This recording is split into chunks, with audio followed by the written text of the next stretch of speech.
Hey y'all, welcome back to my channel. Today we're going to be talking about books that I think get even better on reread, and this is kind of a companion video to Tuesday's video on books that I wish I could reread for the first time. Because I was thinking about that, I was also thinking about books that, like, I'm glad that I've already read them the first time and I can kind of keep rereading them and getting something new out of them. So this is that, like, companion list. And I'm gonna go ahead and get, like, the most obvious picks for me out of the way. If you've seen any video on my channel before, you've probably seen The Goblin Emperor by Catherine Addison. I've read this twice now, and I love this book so much.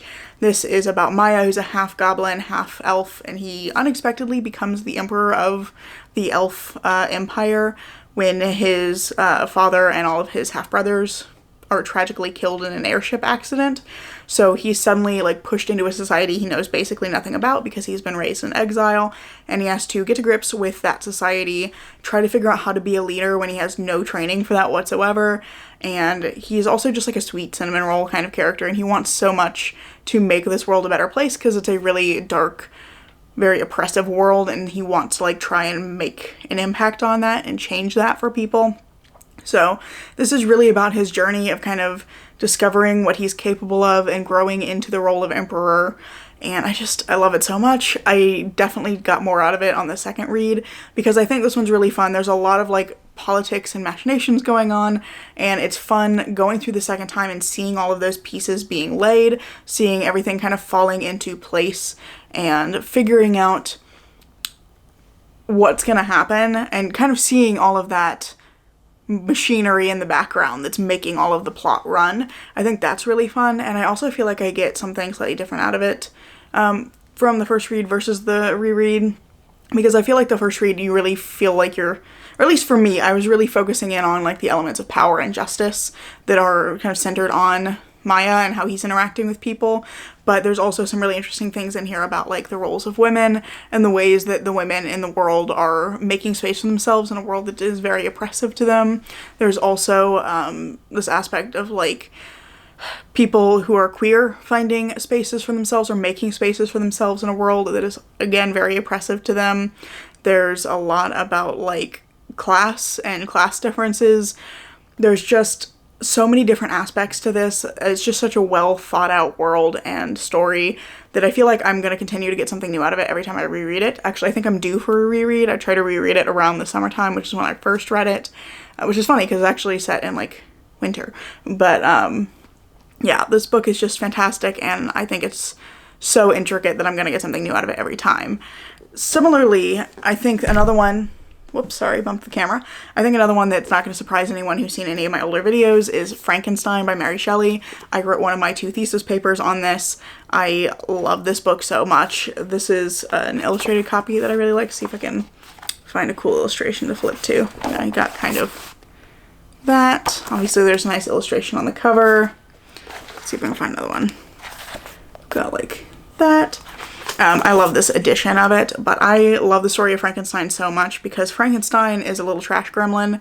He is a terrible person, and he doesn't realize that he's a terrible person. He kind of never takes responsibility for that, but it's kind of interesting and, like, watching him tear the world down around himself without realizing that's what he's doing, and I just enjoy following him. I know he's kind of awful.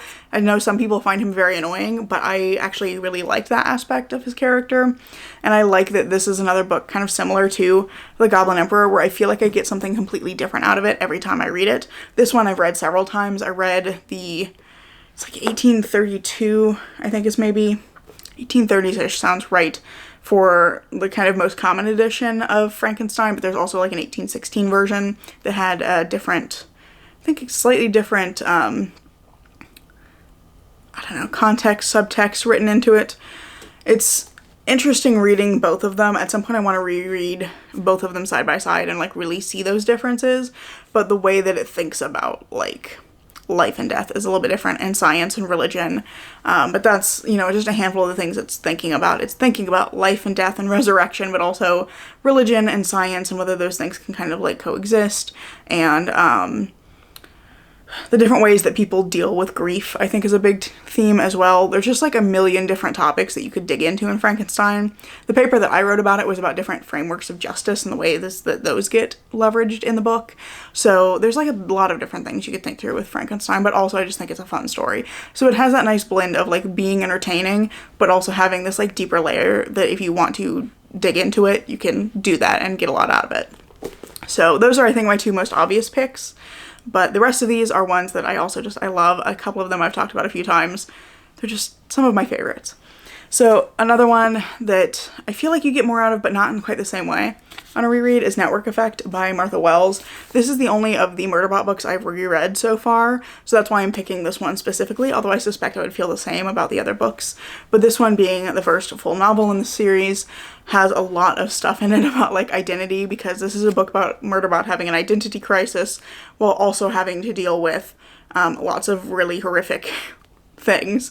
It's very much like a horror-tinged Murderbot installment, and I really enjoy the story of this. I just like all of the characters here. I enjoy like the relationships and the ways that they like develop across the course of this story, but I also love, on a reread, really getting to pay attention to like Murderbot's reactions to things, how Murderbot is engaging with this like pretty horrific experience that they're having, and the ways that that is like altering how they think about themselves, or how it thinks about itself, how it thinks about its relationships to others, how it thinks about like what it wants to be in the world.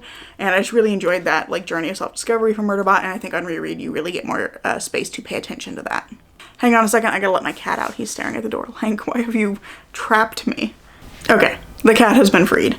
Next up is actually a play. This is Siro de Bers by Edmond Rostand. This is my favorite play. This is a French play about a guy who's a musketeer, and he is very self-conscious. He has a very large nose, and that's what he's self-conscious about. And he's very funny. He's incredibly smart, very witty. Everybody pretty much likes him, and he's in love with a woman he feels like is out of his league. Enter Christian, a new cadet on his particular like squadron, or whatever the term is for that, and he meets Christian, and it discovers that Christian is also in love with the woman that Cyrano is in love with, and they together hatch this plan where they're going to woo her together using Christian's looks and Cyrano's words, and it's kind of shenanigans ensue kind of a story, except I think it has like a really bittersweet ending in a way that you're not expecting entirely with this. I don't think it's like that shocking given kind of the setting of this. I'm trying to remember which war it's set during, but there is like a specific war it's set in the middle of that, like muskets, you know, that kind of era. And yeah, it's a really interesting blend of like emotion and humor that I just really enjoyed. I love Cyrano as a character. He's really funny to read, and some of the ways that he solves problems are really amusing. I also feel like the ending of this one gets me every time I reread it, because it's like I know what's coming, but every time I reread it, I just tear up a little bit, you know? Like, I guess spoilers that there's a sad ending, but like, again, it's set in the middle of a war. So, there is that happening.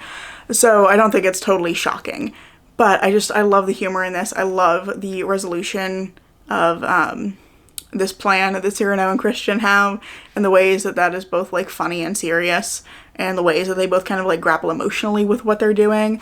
I just really enjoyed everything about this, and I think it's a play that holds up every time I reread it. I just enjoy it all over again. I love the jokes, I love the characters, and I just have a great time every time. The last book I want to mention is The Murder of Roger Ackroyd by Agatha Christie, and I feel like this is a book that a lot of people think of as having a very shocking twist. I think this is kind of famously a book with a very shocking twist, with the reveal at the end. The classic Christie reveal. We've pulled everybody into a room together, and we're gonna like air out all of their dirty laundry and then tell you who the killer is. It's got one of those kind of classic Christie reveals, but I think that this one gets even better when you reread it and knowing who the killer is, especially if you were shocked the first time. I did not catch on to what was happening, and I really enjoyed the explanation at the end. I loved that feeling of being shocked with this one. It is satisfying to solve a mystery, but it is also satisfying, I think, sometimes to be surprised.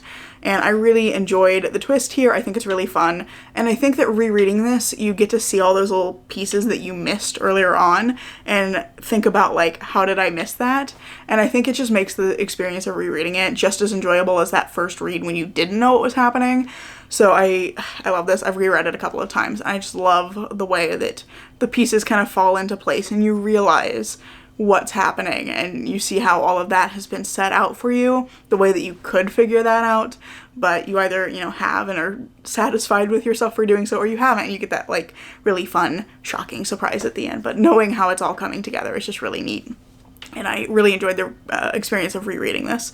I actually read it for a class the first time. I was taking a class on mysteries and ended up having to reread it for a project that we did where we had to talk about, like, why does the book work, how is it structured, and why does it work as a mystery, and really enjoy that project and getting to look at it again through that lens. So I think this is one that I will probably also continue to reread, like, time and time again, because I love seeing all of those little pieces coming together to fit into that big reveal. So that is 5 books I think get even better on reread. There's my stack. It's sideways, but it's fine. Now it's a stack. Let me know down in the comments below what book you think gets better on reread, what's even more exciting or more emotional, or, you know, whatever feeling you get out of that book. What one do you think just gets better and better the more you reread it? That said, that's pretty much all I have for you today. Thank you so much for watching. I really hope you enjoyed this video. If you have, I hope you'll consider giving it a like, maybe even subscribing to see what comes next. I'm currently posting on Tuesdays and Saturdays, and I hope to see you in the next video.